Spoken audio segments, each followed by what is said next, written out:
wabarakatuh. Nama saya Lilika Mizin Zulijani, NIM S1B019101, kelas 2C PPKN, Fakultas Keguruan dan Ilmu Pendidikan Universitas Mataram.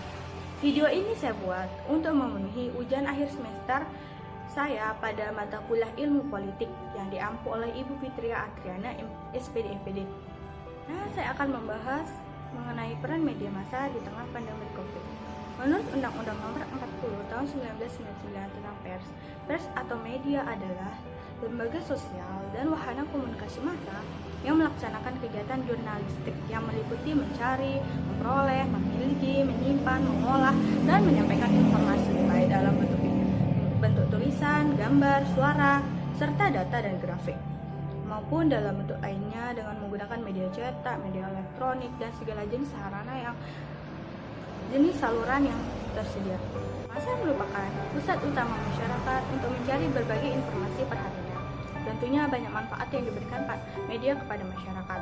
Begitu pula pada masa pandemi COVID-19 ini. Media pada masa social distancing ini tentu banyak sekali fungsinya, di mana banyak orang menggunakannya sebagai sarana untuk bekerja, belajar, bersilaturahmi, dan lain sebagainya. Bahkan masyarakat menggunakannya sebagai sarana hiburan di kala untuk berbicara mengenai keadaan sekarang ini, di mana wabah virus corona telah terjadi di berbagai belahan dunia manapun, menyebabkan tersebarnya berbagai berita. Tidak ketinggalan dengan berita hoax, beberapa media yang menjadi sasaran untuk penyebaran berita hoax ini yaitu antara lain Facebook, Twitter, Instagram, bahkan WhatsApp. Yang tersebar di masyarakat adalah mengenai virus corona yang berasal dari perilaku memakan kelelawar. Saat pertama kali penyebaran virus ini di Wuhan, Cina, salah satu berita hoax yang menjadi headline di mana-mana adalah mengenai tersebar di masyarakat adalah mengenai virus corona berasal dari perilaku memakan kelelawar. Saat pertama kali penyebaran virus ini di daerah Wuhan, Cina, salah satu berita yang menjadi headline di mana-mana adalah soal virus ini berasal dari kebiasaan orang yang memakan daging kelelawar secara mentah-mentah di daerah tersebut, yang dimana diperkuat juga dengan sebuah video yang beredar mengenai seorang yang berwajah oriental, ciri khas orang Cina, yang memakan seekor kelelawar secara mentah-mentah, yang dimana menyebabkan masyarakat percaya akan berita tersebut.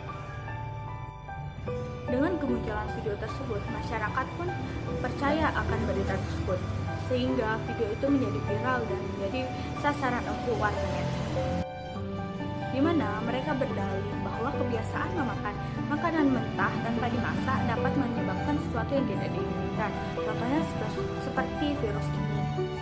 Karena tersebarnya berita hoax tersebut menyebabkan masyarakat menjadi menjudge atau memandang buruk orang-orang Cina, menganggap mereka adalah pembawa sialan, pembawa penyakit, dan lain sebagainya. Padahal sejatinya itu tidak benar. Bahkan telah dibantah oleh seorang peneliti yang bertugas mengkaji mengenai virus tersebut. Hingga saat ini asal muasal virus corona tersebut belum dapat dipastikan berasal dari mana. Maka dari itu, peran sumber media terpercaya bukan hanya untuk mengabarkan, tetapi untuk menyangkal informasi yang salah atau tidak benar. Hal ini dapat dilakukan dengan memikirkan apa atau siapa yang mungkin dipercayai audiens, seperti pakar terpercaya dengan menggunakan bahasa yang sesuai dalam menyampaikan isu atau menyanggah isu tersebut. Bahasa yang tepat sangat diperlukan untuk melawan fitnah, di mana virus ini tidak memandang suatu kebangsaan atau hal lainnya. Maka dari itu, kita sebagai orang yang terpelajar harus menggunakan media sosial atau media lainnya dengan baik dan benar. Jangan cepat termakan oleh judul berita yang provokatif.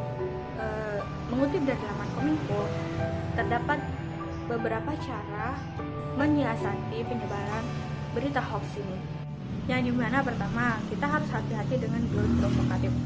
Dimana jika kita menemukan judul berita yang provokatif, sebaiknya kita mencari referensi berita serupa dari situs online resmi. Kemudian bandingkan keduanya, baik isinya apakah sama atau beda. Nah, dari situ setidaknya sebagai pembaca kita bisa memperoleh kesimpulan yang lebih berimbang. Kedua, cermati alamat situs. Menurut catatan Dewan Pers Indonesia, terdapat sekitar 43.000 situs resmi di Indonesia yang mengklaim sebagai portal berita. Dari jumlah tersebut, yang sudah terverifikasi sebagai situs berita resmi tidak sampai 300. Artinya, terdapat setidaknya puluhan ribu situs yang berpotensi menyebarkan berita yang tidak benar di internet. Maka dari itu, kita mesti waspada akan hal tersebut. Kemudian yang ketiga, periksa fakta. Perhatikan dari mana berita ini berasal dan siapa sumbernya. Apakah dari institusi resmi seperti KPK atau Polri. Perhatikan keberimbangan sumber berita dan hal lain yang perlu diperhatikan. Perlu diamati adalah perbedaan antara berita yang dibuat berdasarkan fakta dan opini, di mana fakta adalah peristiwa yang terjadi dengan kesaksian dan bukti, sementara opini adalah pendapat dan kesan dari penulis berita. Kemudian yang keempat, cek keaslian foto. Dengan cara untuk mengecek keaslian sebuah foto bisa dengan memanfaatkan mesin pencarian Google, yakni dengan melakukan drag and drop ke kolom pencarian Google Image. Hasil pencarian akan menyajikan gambar-gambar serupa yang terdapat di internet sehingga bisa dibandingkan. Kemudian terakhir, ikuti grup diskusi anti hoax, yang dimana grup-grup ini netizen bisa ikut bertanya apakah suatu informasi merupakan berita hoax atau bukan, sekaligus melihat klarifikasi yang sudah diberikan oleh orang lain. Dari saya juga, kita jangan terlalu banyak menggunakan media. Gunakan jika kita memerlukannya. Jika ada kemungkinan, batasi waktu untuk membaca, menonton maupun mendengar berita, baik dalam televisi, media cetak ataupun media sosial. Walaupun demikian, jangan menutupi diri sepenuhnya dari informasi yang penting. Pilihlah informasi secara kritis dan bijak. Ayo cermat menggunakan media sosial. Sekian, mungkin cuma ini yang dapat saya sampaikan. Kurang lebihnya mohon maaf. Wabillahi taufiq wal hidayah. Wassalamualaikum warahmatullahi wabarakatuh.